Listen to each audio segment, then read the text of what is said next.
Halo teman-teman semuanya, baik bertemu lagi ya dengan saya Bidan Muda Aceh. Pada pertemuan kali ini saya ingin membahas tentang benefit bisa bekerja di luar negeri, khususnya Arab Saudi ya.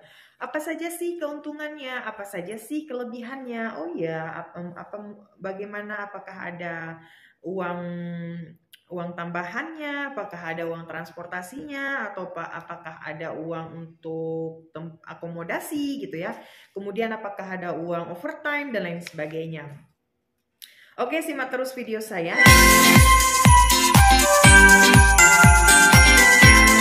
Di sini saya akan menjelaskan semua tentang keuntungan kita bisa bekerja di luar negeri. Nah, di sini sih saya lebih ke pengalaman pribadi gitu ya. Nah, di sini saya ingin berbagi kepada teman-teman. Mungkin ada sebagian teman-teman punya cita-cita pengen bekerja di luar negeri, tetapi nggak tahu bagaimana caranya, langkah-langkahnya, apa saja sih keuntungannya, kelebihannya apa saja gitu ya. Jadi semoga dengan adanya video ini bisa membantu dan bisa menjawab semua pertanyaan atau suatu hal yang selama ini penasaran, bisa teratasi dan bisa terjawab semuanya gitu ya. Nah, baik. Pada dasarnya kita bekerja ke luar negeri khususnya Arab Saudi itu ada dua option ya. Ada rumah sakit swasta, ada juga rumah sakit pemerintah. Untuk rumah sakit swasta ini sendiri dia lebih ke klinik biasanya ya. Dan ukurannya itu tidak terlalu besar, itu biasa saja. Ya kalau di Indonesia itu klinik di sini tuh di Indonesia umpamanya udah seperti puskesmas, jadi besar gitu ya, nggak kayak di Indonesia klinik hanya sekedar satu atau dua ruko saja gitu kan. Tapi kalau di sini tuh klinik, namanya klinik di sini tuh udah seperti puskesmas, puskesmasnya itu udah seperti rumah sakitnya Indonesia. Dan rumah sakitnya di sini ya 2 kali lipat atau bahkan mungkin 3 kali lipat rumah sakit umum Indonesia punya gitu ya. Berikutnya, untuk keuntungannya itu berbeda-beda. Dia ada yang negeri, ada yang swasta. Nah, untuk yang negeri ini sendiri itu sangat jarang terjadi ya. Jarang sekali untuk dilakukan pengrekrutan. Dan itu bahkan bisa jadi hanya 12 tahun sekali atau mungkin 15 tahun sekali atau mungkin 10 tahun sekali. Dan itu belum tentu. Karena itu hanya direkrut pada saat mereka membutuhkan. Karena saat ini baru dilakukan pengrekrutan kembali setelah 9 tahun atau 12 tahun yang lalu. Karena kenapa? Semua pekerja yang dulu direkrut sudah menua dan sudah lama sekali di sini dan mereka sudah mau resign. Oleh sebab itu, untuk rumah sakit negeri atau rumah sakit pemerintah di Saudi Arabia saat ini sedang dilakukan pengrekrutan dikarenakan banyak peluang atau lowongan kerja yang masih kosong dikarenakan banyak yang sudah resign karena mengingat untuk umurnya yang sudah mulai menyusut gitu ya. Dan kalau untuk benefitnya itu sendiri jauh luar biasa dan besar sekali untuk benefit rumah sakit pemerintah ketimbang yang rumah sakit swasta. Nah, kalau untuk rumah sakit swasta itu salary-nya itu hanya berkisar 3.000 hingga 3.500 bahkan mungkin 4.000 dan nanti akan ada peningkatan atau penambahan salary-nya setelah 2 tahun bekerja ya. Dan kontraknya itu per 2 tahun. Jadi beda dengan negeri. Jadi sekarang saya jelaskan dulu yang swastanya gitu ya.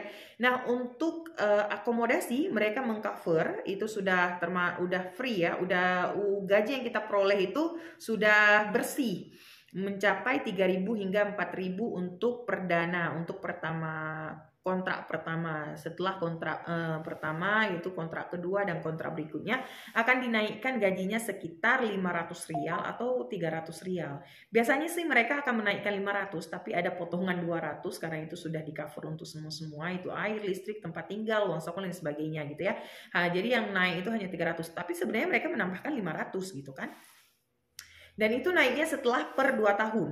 Oke? Itu satu untuk gajinya.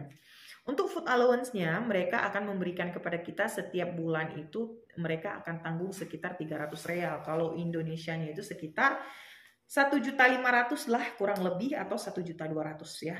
1.200.000 hingga 1.500.000 kurang lebih ya. Sekitaran segitu yang di cover yang mereka berikan untuk food allowance atau penanggungan makan. Nah, itu hanya uang saja, jadi tidak ada lagi makanan dan lain sebagainya. Mereka hanya mengcover uang dan itu sudah include dengan gaji kita setiap bulanan. Oke. Berikutnya, untuk akomodasi itu free. dan tidak ada pembiayaan, dan kita diberikan akomodasi yang free, airnya bebas, listriknya bebas, semua sudah bebas. Dan alhamdulillah ya, memang kalau untuk salarinya yang kita peroleh itu sudah bersih. Nah, kemudian untuk swasta juga dia ada overtime. Kalau kita kerja lembur, mereka akan memperhitungkan berapa jam lemburan kita dan nanti akan diakumulasi dalam bulanan dan nanti akan diberikan berbarengan dengan uang gaji bulanan. Nah, nanti semisal setiap hari kita punya 1 jam atau mungkin dalam seminggu kita punya 5 jam, maka nanti akan diperhitungkan total dalam sebulan berapa jam. Jadi nanti akan dikalikan dengan basic salary kita. Basic gaji kita akan dikali-kali, dihitung-hitung, nanti akan ketahuan tuh berapa per jamnya dan nanti akan diberikan semua overtime yang kita punya dalam setiap bulan. Beruntung sekali bukan? Memang alhamdulillah sekali, di luar negeri kita jauh lebih dihargai dan semuanya itu memang ada harganya, tidak sia-sia ya, berbeda jauh dengan di negara kita sendiri. Ya sudahlah, maka dari itu kalau mau sejahtera ya silahkan ke luar negeri gitu ya. Itu saran saya sih. Kemudian untuk haji dan umrah itu sama, kita sama-sama mendapatkan formasi untuk kesempatan untuk bisa umrah dan haji, dan itu pribadi ya. Pribadi, jika kita mau umrah itu pribadi, mau haji juga pribadi. Nah untuk registrasinya itu lain lagi, itu ada kisah-kisahnya tersendiri. Nanti insya Allah akan saya sampaikan juga bagaimana registrasi untuk haji ya. Namun kalau untuk umrah itu sendiri kita cukup dengan punya dana naik bus ya. Kalau memang dekat, kalau memang agak jauh naik pesawat. Kalau sanggup naik bus silahkan. Itu ada yang ya sesuai dengan jarak tempuh tempat masing-masing bekerja. Maka itu hanya cukup untuk biaya transportasi dan juga untuk penginapan di sana. Selebihnya itu sama seperti kita mau sholat di masjid ya, caranya nggak ada ini itu dan gampang alhamdulillah.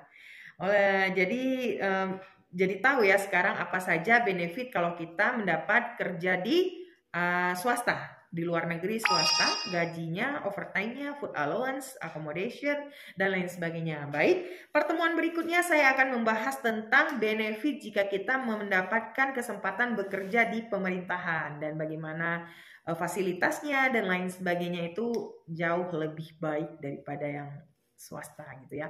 Tapi ya sama-sama menguntungkan sih kalau untuk teman-teman, karena memang yang pemerintah ini nggak selalu bisa kita peroleh ya. Tapi kalau untuk swasta itu selalu ada, dan alhamdulillah juga mereka memberikan kita benefit apa segala macamnya itu sesuai dengan aturan pemerintahan Saudi Arabia. Jadi nggak semata-mata sesuka hati mereka, tidak juga. Itu juga sesuai hitam atas putih ya, tidak semena-mena. Jadi jangan khawatir, insya Allah memang selalu amanah dan selalu memberikan yang terbaik. Oleh sebab itu kalau menurut saya sih daripada tempat lain lebih baik kita bekerja luar negeri itu di Arab Saudi. Karena kenapa? Setidaknya kita bisa umrah dan juga bisa haji kapanpun dan dimanapun kita berada.